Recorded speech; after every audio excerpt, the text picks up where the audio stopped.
Hi, and welcome back to our story of the dry wood. We're on chapter 18, Dinner with Monsignor Frayne. The opening quotation: "Let not the first, over his meat, mock at him who does not eat it, or the second, while he abstains, pass judgment on him who eats it." Romans 14, verse 3. He had an absurd hope, poor Timothy, that after all, this might be the wrong evening, that though he was actually standing outside the wrought iron gates, he still might escape the ordeal.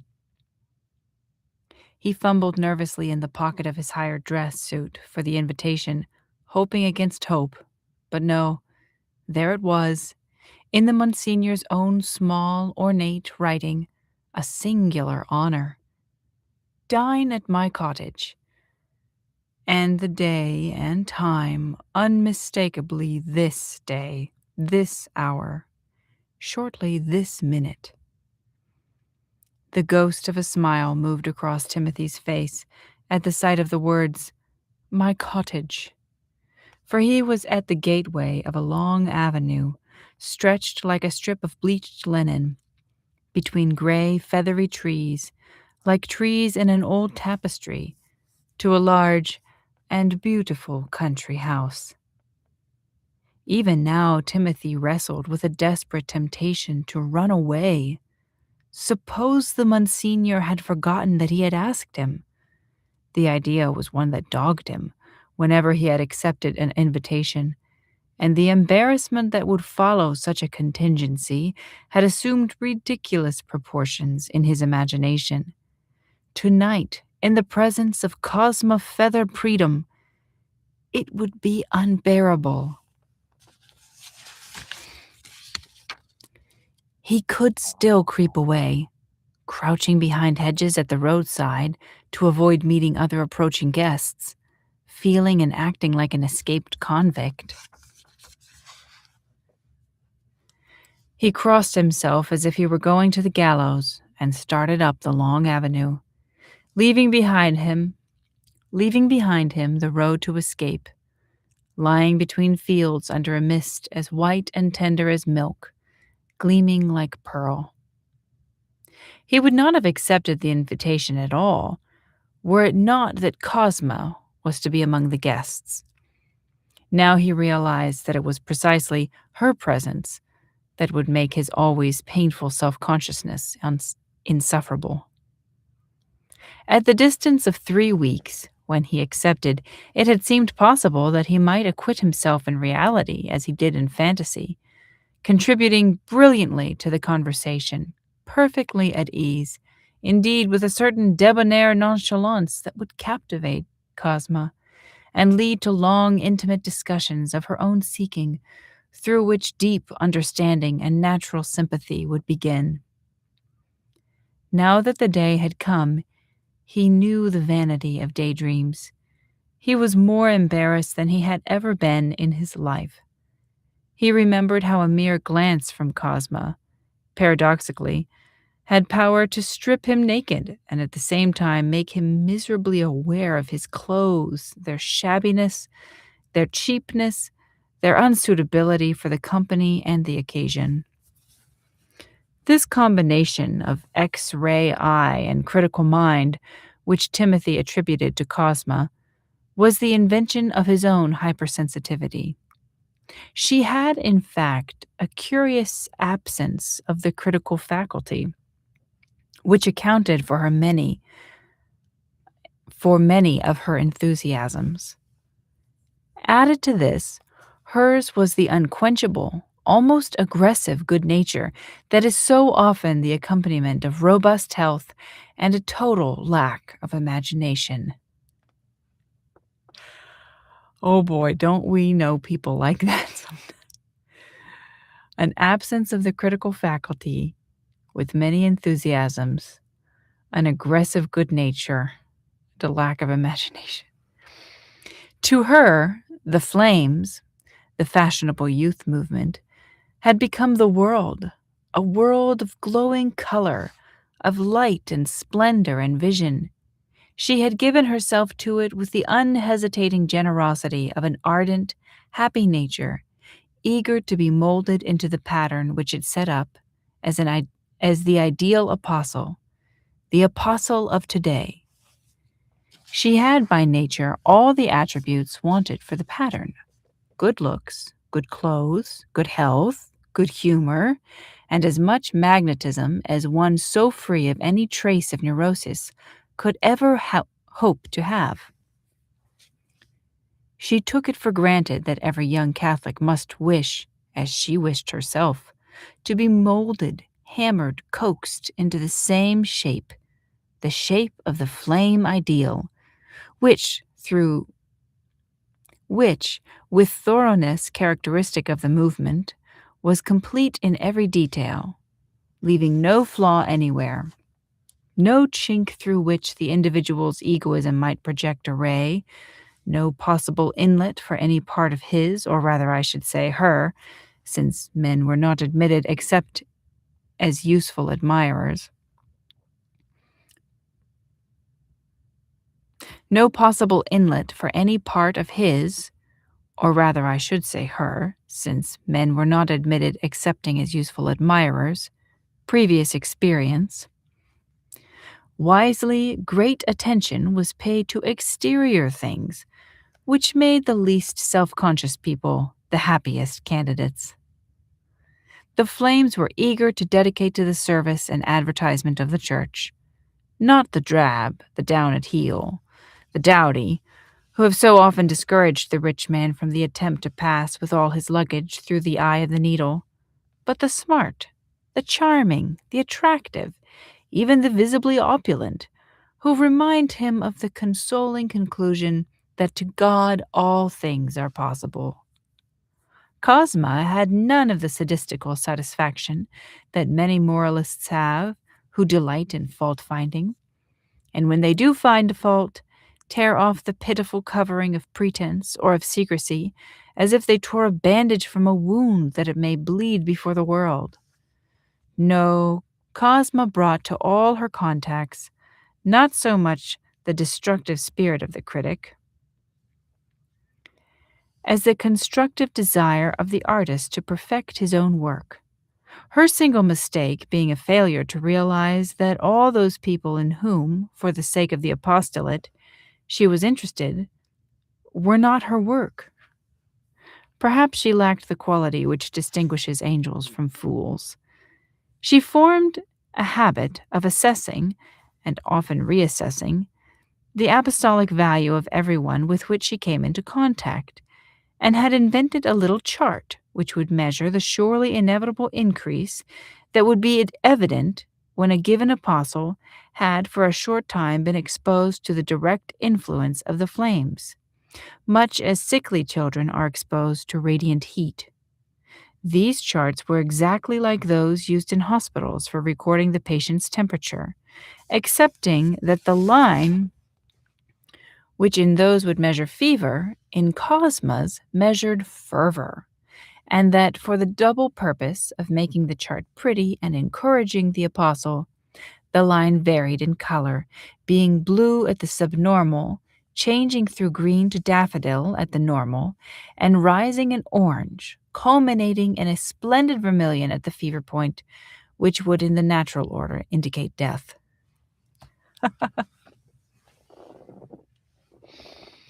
Oh, a chart for mission work.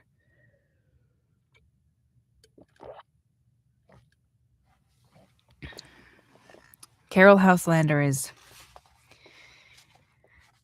a scalpel-like critic of the church. This chart, besides being a stimulant to zeal, illustrated a joke current among the flames about spiritual blues, they being pledged to a perpetual smile. While Timothy still hesitated outside the wrought iron gates of Monsignor Frayne's house, Cosma herself put an end to his indecision by arriving suddenly in a streak of silver, or so it seemed to him, as her silver car, took the top. Sorry. As her silver race car took the road at top speed and yet drew up instantly and noiselessly at the gates. "Get in," she said. "We're just in time, and I'm crazy for a drink. Monsignor Frayne has the best drink in England. Did you know that? The best in Europe, some people say. Which reminds me, the war with Germany is as good as here." How perfectly ghastly. Not a bit of it.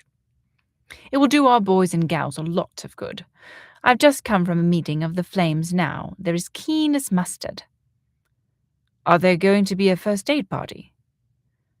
Yes, and all sorts of other things, too. The Flames always take on everything, you know. You know our motto, don't you? Act before you think. Another way, but a positive way of saying, he who hesitates is lost. We had a bandage practice and gas cleansing practice today, all done in the Flame way, you know. Not that the Germans will ever bomb London, the defences are too jolly good. My cousin Bimbo, who holds a frightfully high-up hush-hush job in the War Office, was telling us all about it, the secret doodahs we've got. They're all along the south coast. No German plane could get through them. I'm glad about that. I'm afraid I'll have to join up, though I hate it. In fact, I don't really think I believe in war. Of course you must join up. At least, you must get a commission, and you've got to believe in wars whether you do or not. Got to believe in wars whether you do or not. At least you have got to in just ones, and this one is obviously a just one, as we are in it. Yes, my boy, a commission for you. Yes, my boy, a commission for you. We need Catholic officers. Aren't you thrilled? It's a huge chance for Catholic action, you know. Do ring the bell. Don't stand gaping. I shall really fall down dead if I don't have a drink. You know, Timothy answered, I'm not at all sure about a commission. I can't help thinking that if I have to go at all, if I went into the ranks, I'd be, well, a better sort of apostle, starting at the bottom, not at the top. The door opened almost as Timothy touched the bell, as if the butler had been standing, his hand on the knob, waiting. He was a grave, kind man with the manner and tact of an undertaker. It seemed inevitable that the Monsignor must become a bishop. So unmistakably was this man born to be a bishop's servant. He took Timothy's hat and coat, sensed his shyness, and piloted him into the lounge, where already, with magical speed, Cosmo was drinking a cocktail.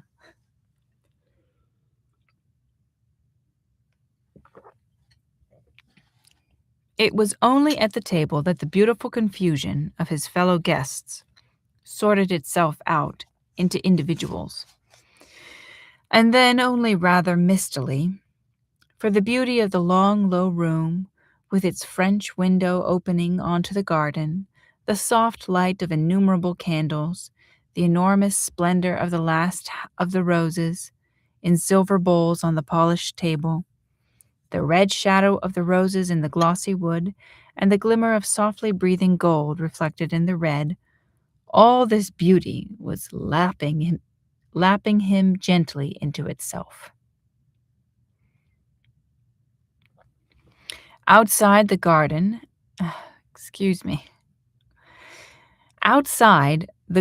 had the essential qualities for a garden's loveliness, depth, and mystery.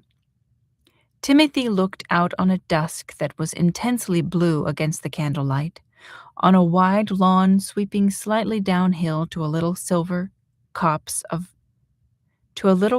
of silver birch trees, and on pale drifts of autumn crocuses. The Monsignor's excellent wine flowed softly, warmly through his blood in waves of rose and gold.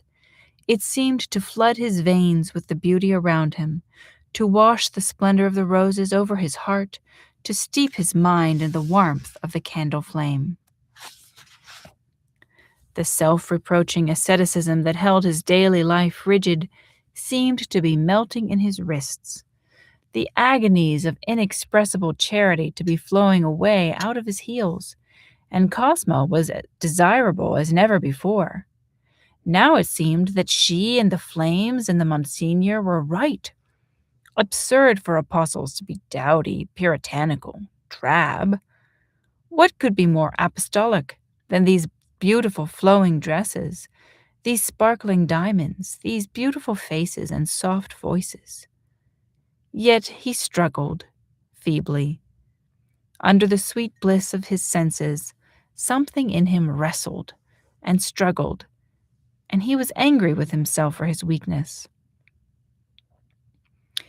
To Timothy, in the loneliness of his conversion, in the loneliness of his love of beautiful things, the flattering interest of the Monsignor and the seductive heady apostolate of the flames had been irresistible.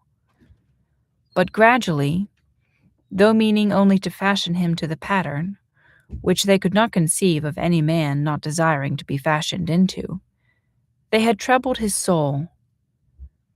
Little by little, their ease and savoir-faire had increased his self-consciousness.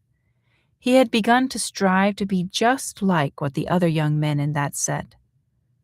He invited Cosma to lunch, where he could not afford to take her, sold his books, pawned his clothes, even borrowed money to take her. He knew how Peter would have despised him and his faith had he known.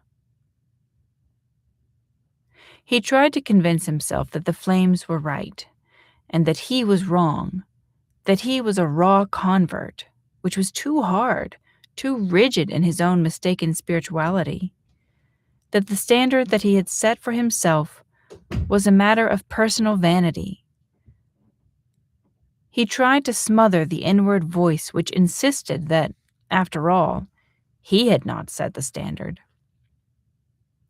If he tried to rationalize his doubts, how much more did the flames try to rationalize them for him, and to convince him that they were not the real scruples of a rightly troubled conscience, but false modesty, mock humility, prompted by the devil, the father of lies, to hinder him from the work of the apostolate, and, in particular, from the work he could so obviously do to promote the flames. The conflict in Timothy's mind might have gone on indefinitely. To be in conflict with evil people is simple. To be in conflict with evil people is simple. But to be in conflict with good people is an interminable problem. It might have remained a question in his mind forever, while his soul gradually softened and compromised and swung to and fro from hesitation to hesitation. But this night, with its immediate threat of war, with the strange complacency of Cosma and of her friends who were at table,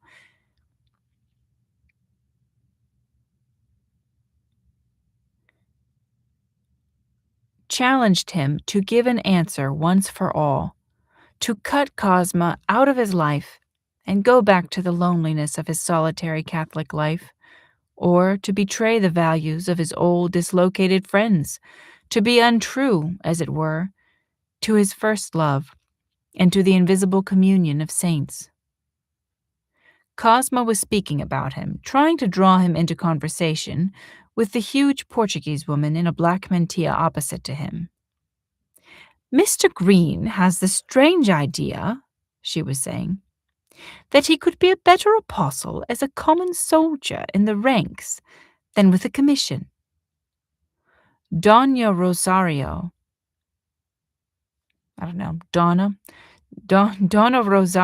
turned eyes that were almost black, like onyx, yet intensely alive and penetrating, on Timothy and smiled. "But why not?" she said. "Haven't I always told you, Cosma, that though I have no doubt your flames are the salt of the earth, the salt of the earth fails of its purpose if it is always kept in the salt cellar?" Timothy looked gratefully at her.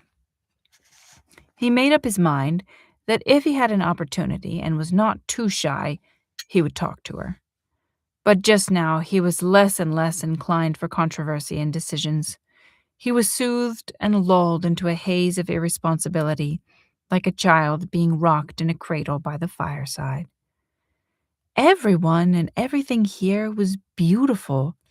The girls with flower-like faces, the long, sweet folds of the women's dresses, the soft, cultured voices, the immaculate young man opposite with locks of green gold hair, Father Perivale with his visible blonde youngness, and even the Monsignor himself, whose voice Timothy became aware of now, that melodious voice that seemed to move like waves across the table, weaving all the material beauty of crystal and silver and flames and flowers into the immaterial beauty of his thoughts.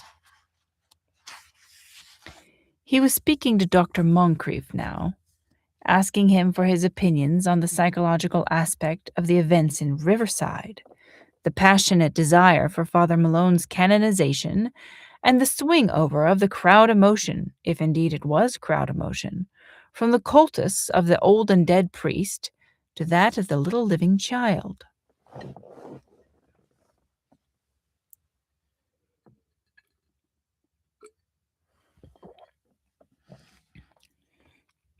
To the other guests he explained, Dr. Moncrief does not share our faith, but he is, though I fear he may not be flattered by my saying so, a great natural Christian, and it is he who has looked after the child all through his life. Indeed, I think I am right, Doctor, in saying that you brought him into the world. I did, and I hope I'm not shattering anyone's faith in saying that I expect very soon to see him go out of it. In spite of the novena. Yes, Monsignor. How that will affect the people I don't know.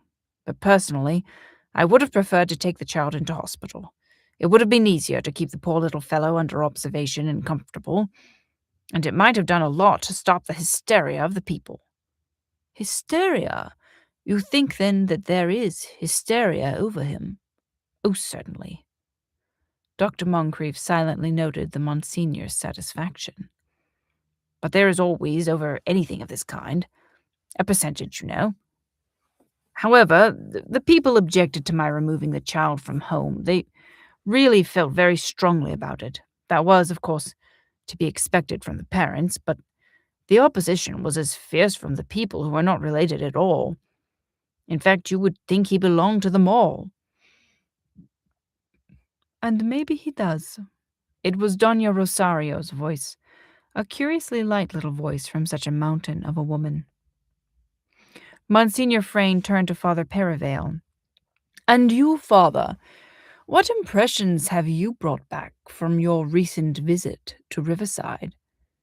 He explained to the company, Father Perivale only returned last night, and as I have not yet had any opportunity of discussion with him, we can all learn from his impressions now.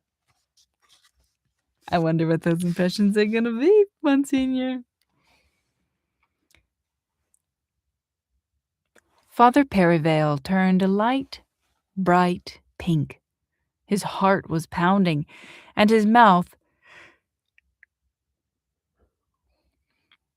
as dry as that of a nervous boy answering the first question in a viva voce examination. He knew very well that the Monsignor would not like what he was going to say, and he wished that he had not chosen this occasion to question him. I know, Monsignor, he said, that you think the whole thing likely to give scandal. A view which I have always understood you to share with me, Father. The young priest swallowed. The sharp Adam's apple in his throat jerked up and down in a way that looked as if it must be painful, and caused everyone who observed it to feel as if his own throat was sore. I did share it, he said, but the fact is, since I've been there, and stayed at Father Malone's presbytery, and seen Willie Jewell, and the people, well, I suppose it's a kind of a little conversion. I just see for myself that it is all part of the mystery of love, and goes much deeper than hysteria, or anything like it. I don't think it could give scandal to anyone who really saw it. And the novena, it's just something very beautiful. It just is drawing all sorts of very different people, even people of different faith, and people who don't get on in the ordinary way, round the child, in a closer and closer circle of love. It really is quite extraordinary how praying for that tiny boy has made all those poor people one with one another. He stopped and looked down at his plate. His hand, twisting his glass round and round by the stem, was shaking. This time it was Doña Rosario who broke the awkward silence. "And what impression did the little boy himself make on you, father?" she said. "I expected to be harrowed, as you would be," broke in Dr. Moncrief, "if you knew the chemical composition of his bones." "But I wasn't. I had an impression of joy. I can't describe it. It was something like the morning of First Communion. He was just a small, white little boy with golden hair, more the sort of child one expects to find in a Victorian nursery story than in a London slum. But he had none of that morbidity of the Victorian child sufferer. No, he just radiated joy. That's the only impression I had." "You have told us nothing about the old priest," said Cosma. "There are fantastic rumors of his miracles and stories of his alleged sanctity." "Oddly enough, it seems as if the old man is just pointing away from himself to the child. One almost forgets him." "Ah, I expect that is just what he is doing," said Doña Rosario. "Perhaps that is what God is really using him for, and for my part, I think that the loveliest thing of all is the point that the doctor brought up about this little child belonging to all the people." She laughed, a light, tender little laugh. "Do you know," she said, "I have just decided to join in the novena myself. I shall actually deny myself a second helping of this perfect souffle for the intentions of the people at Riverside. After all, every poor little Catholic child does belong to us all." Then Father Perivale, as pink as a wild rose, made his confession before men. "I too am making the novena with them," he said. There was a painful silence, and again it was Doña Rosario who broke it. "You were saying, Father," she said, "that it seems as if Father Malone is pointing away from himself to the child. Maybe he wants us to look at the child and see in him a crucifix, innocent suffering. That is a living crucifix, is it not?" Timothy broke in. "You mean," he said, "that Willie Jewell is a crucifix for the simple and the poor?" "Yes, but as much, possibly even more, for the sophisticated and rich. We all need to see. We have grown so blind. Not only our eyes, but our hearts and our minds are blind. We need surely a new, or maybe a very old, kind of contemplation. A looking at Christ in one another. A contemplation in which our part is the response of love. I can see a likeness between the crucifix that the contemplative in his cell takes into his hands and the child who awakens love in everyone who knows him, the crucifix whose feet we kiss." "A very beautiful idea, Doña Rosario," said Monsignor Frayne, "but we must treat of such matters with the utmost caution." Dr. Moncrief laughed. "Since I am outside the danger of excommunication," he said, "may I presume to support the idea with a quotation from the highest authority? Is there not a passage in your scriptures which runs something like this? For as much as you did it to the least of these little ones, you did it unto me." "It seems a marvelous idea to me," said Timothy, The contemplation of Christ in the little child? He would have gone on, but Monsignor Frayne took up the conversation and said, although Christ himself is undivided, we can, if indeed we have this remarkable faculty for contemplation at all, see but one aspect of his life. In any given individual, at one time, there is a strong tendency to look for him in the obvious, the poor, the humiliated, the suffering. There are many other aspects which are overlooked, or nearly always are. We are apt, for example, to overlook the passion of Christ's mind in Gethsemane and in the wilderness. Again, Christ, beside the man of sorrows, was a man of joys. Whoever loved the world as he did, breathing as it seems to do, the very breath of God? By all means, look for our divine Lord in his suffering members, but look for him in those who rejoice too, in the grateful and happy members. One rather has the impression, said Timothy, that Christians must suffer to be happy. Dr. Moncrief was swinging his brandy gently round and round in the glass, like a swinging ball of liquid amber in a crystal. He was listening to the Monsignor with deep respect. If anyone could have converted him, it was this priest. What you're saying, he said, suggests that if the cooling waters of baptism flow over the pagan's heated brow, he becomes the greatest adorer of all.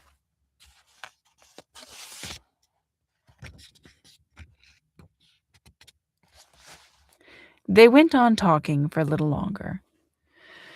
But now the glow in Timothy's blood was fading, and he was already beginning to feel the remorse and depression that always followed on this kind of dinner.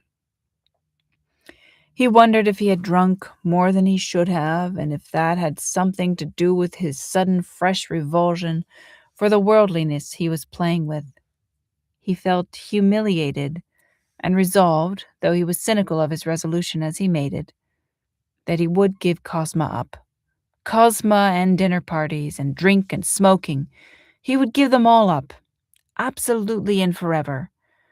And while he swore it, he unconsciously lit another cigarette to steady his nerves. He was glad when they went out into the garden. Seen from behind the yellow candle flame, the sky had been intensely blue, the garden full of depths of color and shadow. But outside it seemed that the color had been washed away by a flood of silver water. Grass and trees and flowers were softly burning silver, the sky an emptiness of peace. Cosma was still lively, and the center of a little laughing group. But Timothy did not join them. He went instead to the far corner of the garden, where Doña Rosario was sitting alone. In the moonlight, her huge bulk cast a deep shadow, and she was sitting so still that she might have been a carved stone fountain. "Well," she said, smiling at him, "are you not going to join the young people? You don't want to sit with an old woman, do you?" "Yes, that is, if I'm not in the way. But perhaps you wanted to be alone?" "Oh, no, I am not so unsociable. But I often sit apart and meditate on the flowers. I am only too happy if someone wants to join me in that. We are very old friends, the Monsignor and I, and he lets me feel free to humor my whims here. Sit down and tell me why you were so miserable this evening." "How did you know that I was miserable? Did I show it so much?" "No, but I'm a bit of a cripple. Always sitting still and looking on, you know. Perhaps my power of observation is a little overdeveloped." "I'm afraid I might bore you terribly," said Timothy. But his instinct told him that Doña Rosario would never be bored by a human being, and he longed to unburden his heart to her. "If you do," she said, "I shall simply walk away, so you will know. But I don't think that I shall walk away." So Timothy sat down and told her his whole story. And at the end of it, it seemed very little to tell, very little indeed to account for the burden of unrest and the raging conflict that never left him. When at last he tried to explain his conflict, Doña Rosario herself had to rescue him.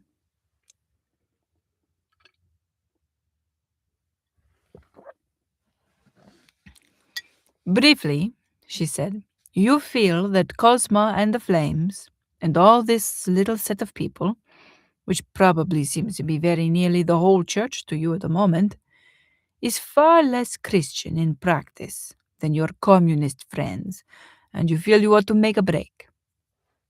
But after all, can you not practice your own ideals among them? You are a man, not a chameleon. A very weak man. Besides, one side of me says it is just the very thing I condemn in them that makes me want to get away. A kind of Pharisaism.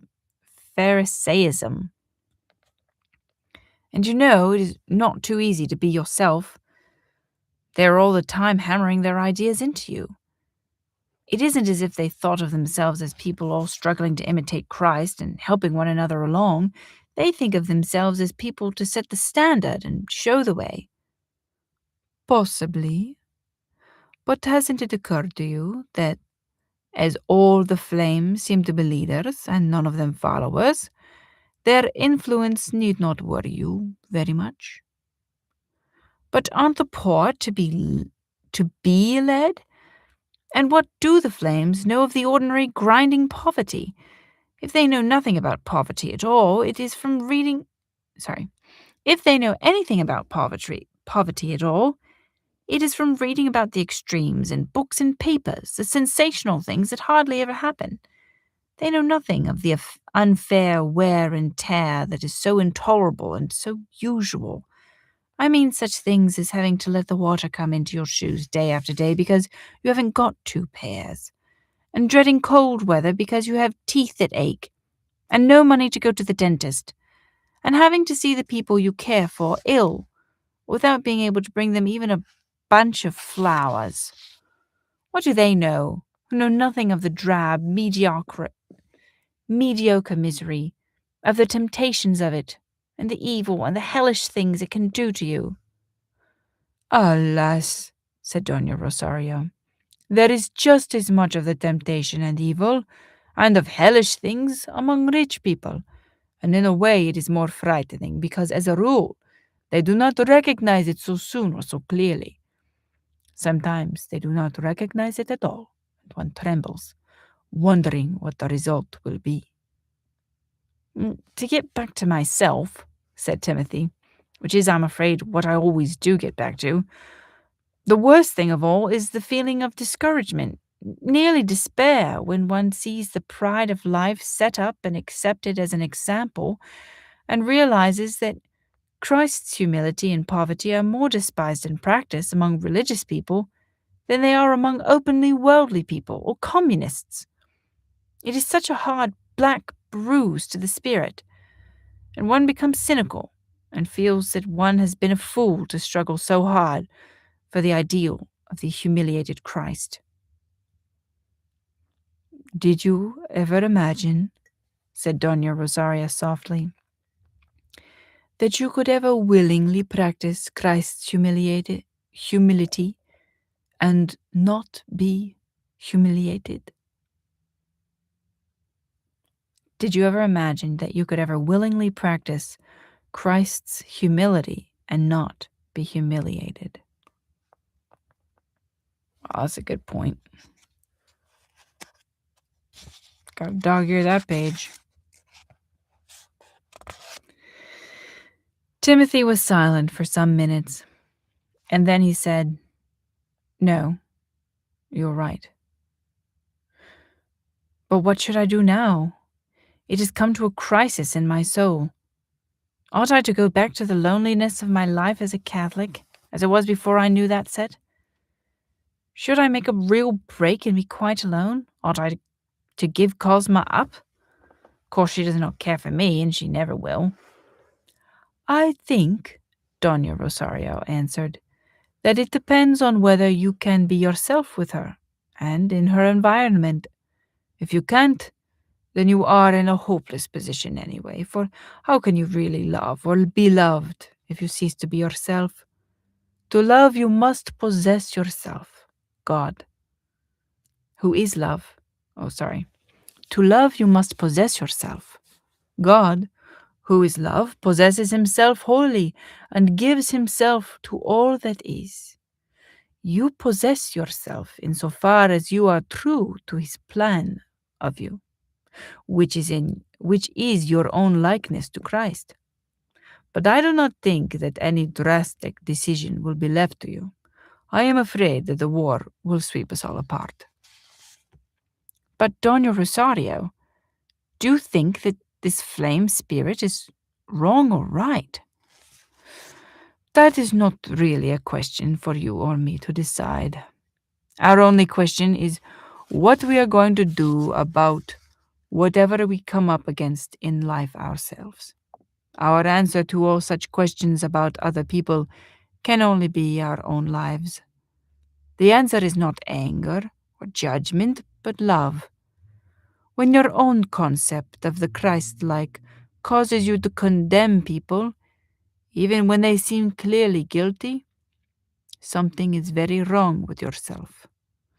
Love often mourns, but never condemns. I don't know how worldly or not the group we are discussing. Oh, sorry. I don't know how worldly or not the group we are discussing are, but I do know that if they, and with them the whole of society, are ever to see the way to remedy the social evils, it must be through seeing the poverty of Christ as a blessed thing. They will not be converted by preaching and moralizing. It is as useless to tell a greedy for gold man that it is wrong to hang on to his treasure in a world where destitution exists, and grinding poverty prevails, as it would be to tell a drowning man that it is wrong to hang on to his lifebelt while those who haven't one are sinking. It is useless, because those who trust in riches are frightened people.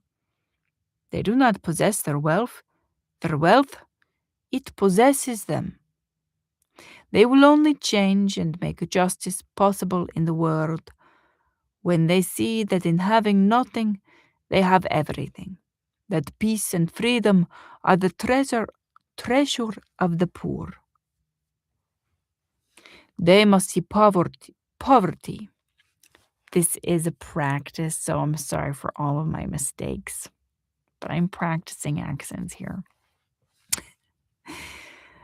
They must see poverty not as a state of virtue, but as a state of joy. Until that happens, there is no hope. But how is that possible? It would be difficult to convince a poor person of that, let alone a rich one.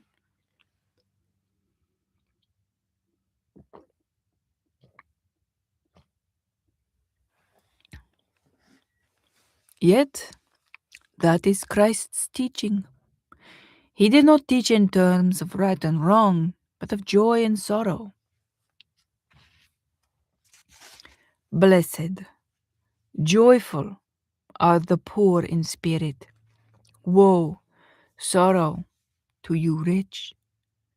The only answer to the mechanical masses is the saint, for the saint is the only true individual, and in him we see Christ and see his values, not as something forced on us by school teachers, but as something to envy.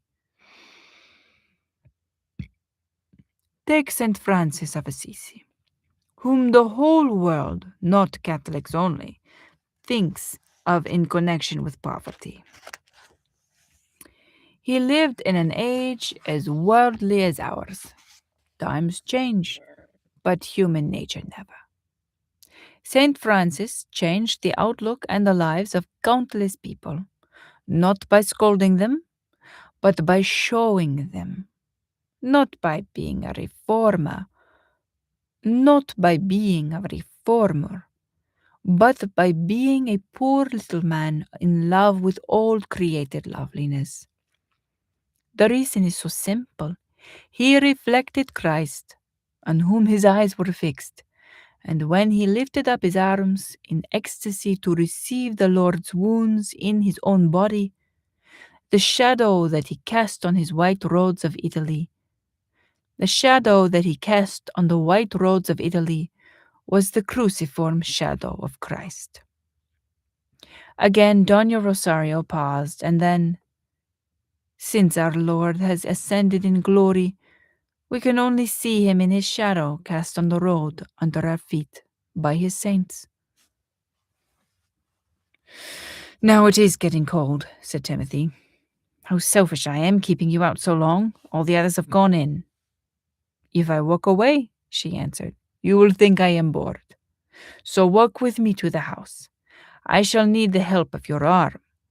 But if you can stand it, we will go the longest way, because you must see the loveliest flowers.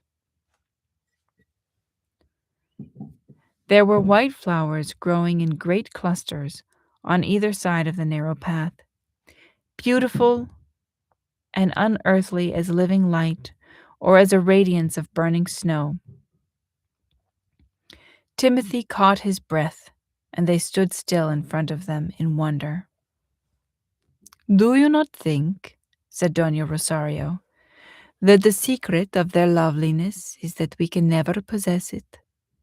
Flowers can never become possessions. We always receive their beauty and never grasp it. We can never spoil it, as we spoil all our other loves, by possessiveness. You mean because their life is so short, the beauty that we adore is lived out, even as it is given? Yes, and yet it is always given again, like everything given by God. The gift of flowers is a gift of life. Their loveliness is the loveliness of life, just that. And life is never static. It can never be stopped, possessed, or hoarded. Its superb wonder is that it is always new. As you say, the beauty of flowers is lived out even as it is given. But it is not only lived out, it is a continual renewal. When we receive the loveliness of a flower, the flowering is a little crisis of self-giving. It is a dying. But the dying that is the supreme moment of a living sacrifice. Flowering and dying are one thing. In its dying, the loveliness of the flower is made new to return to us. Like every expression of love, Dona Rosario, said Timothy, even human love, in its consummation, a flowering that is a little death. Yes, and like the host, just like life in the flower and in the pure expression of human love, Christ's life in the host is always being renewed in its consummation. It is the flowering of love in the white host, lifted up and sacrificed in the Mass. Dona Rosario put out her hand and touched the cool white petals reverently. Lo, she said gently, lo, I make all things new. Well, that was a lovely meditation on flowers and suffering and life. And we are just about at the hour mark, and I'm making so many mistakes reading. So I'm going to do the next couple of chapters next week. Our next chapter is chapter 19, The Stations of the Cross. I hope you enjoyed. Thank you.